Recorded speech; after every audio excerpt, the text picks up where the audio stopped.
Hello again. Today we're going to tie a springtime buzzer. Buzzer fishing can be great any time of year, but it can be really effective in springtime.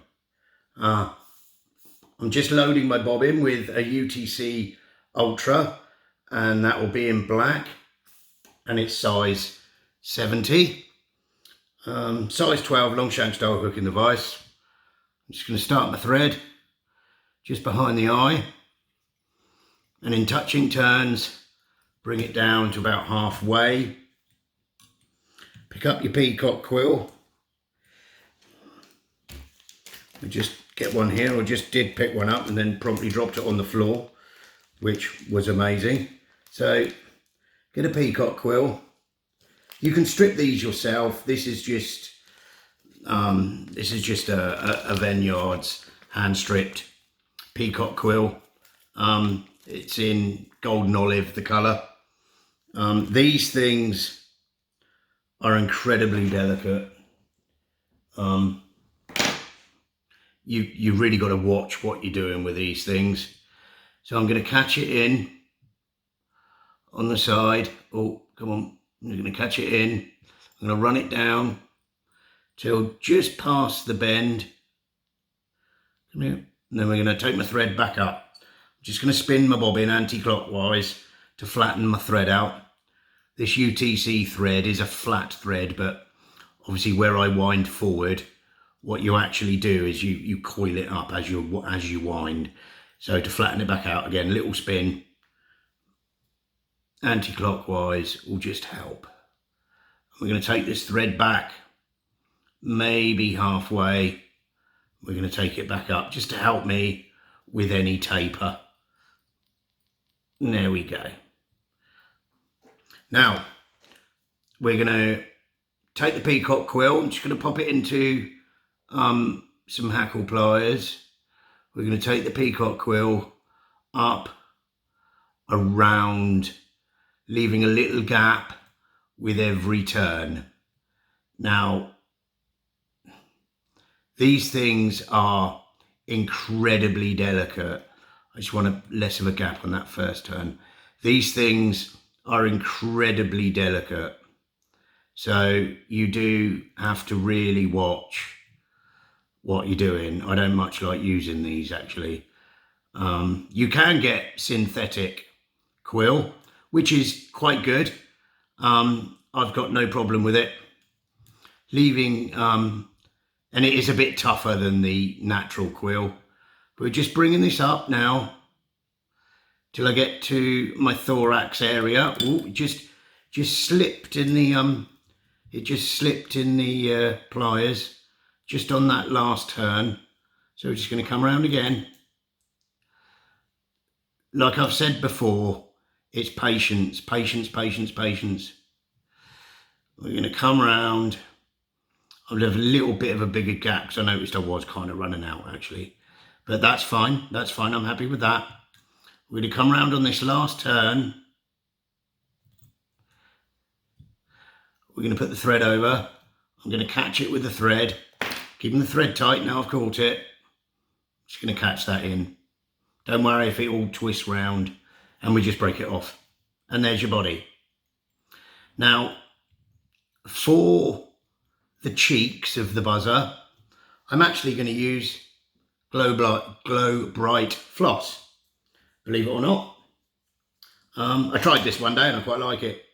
You can use loads of things for cheeks on buzzers, sorry, like loads. You can use red goose bile. You could use, I've used red monofilament line in the past, and I'm just doubled that over to give me a bigger length. And I want to just pop it underneath, right underneath, come round with a couple of turns, move it back, come on, catch it in nicely. And then all we're going to do now is build a thorax. So you just want it to be a little bit chunkier than the body. Making sure your Glow Bright floss isn't getting dangled or isn't doing anything you don't want it to be. Now, thorax wise, you just want it a bit bigger than the body. You know, we're going to be putting resin on this. So a bit bigger than the body. I'm happy with that actually for a nice little buzzer. Now I'm going to take my floss and I'm going to take it down either side. Come on. One side, sorry about my hands in the way. One the other side. I'm going to gather it up, keeping it tight. I'm going to gather it up. Either side of the eye. I'm going to come round with the thread. I'm going to catch. I'm just going to make sure, just want that one up there. Just want to twist that one round there, that's better. Okay. And when you're happy, I'm happy with that. When you're happy, we're going to pull this back. Take some turns in front. And come in. Trim. And now we're just going to take a few turns to build a head. There we go. I'm just going to put a tiny bit of wax on the thread here. I'm going to come in with a whip finish.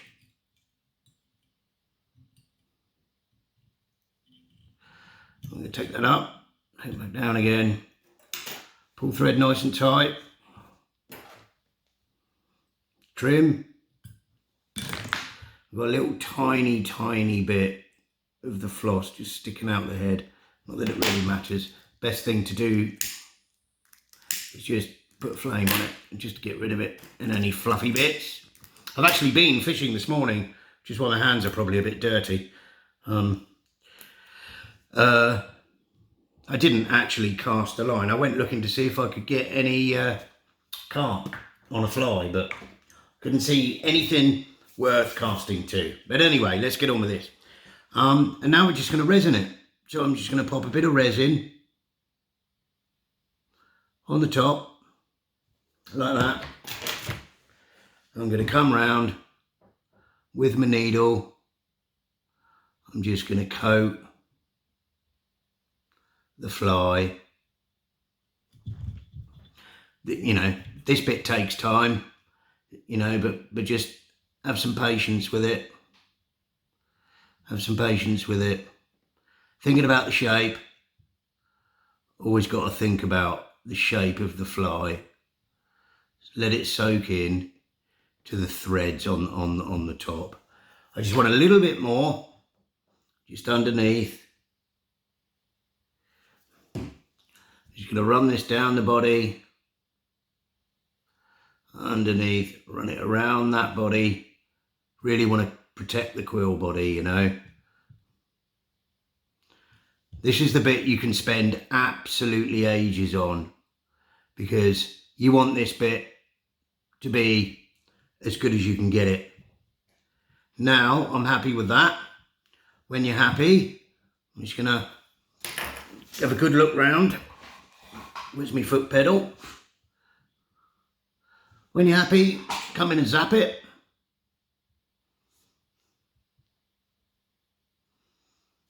Trying to not aim the torch at you here. And there we go. There you have a really simple, really great little springtime buzzer. Just as always, let's make sure we haven't got anything in my eye. Nope, she was good. And you know, when it's really bright outside and the UV gets on it, you can see how much the floss, you know, it really pings. Really pings at you. So there you go. There's a really simple but deadly effective springtime buzzer. Thanks again. Please like, please subscribe, and I'll see you on the next one. Thank you.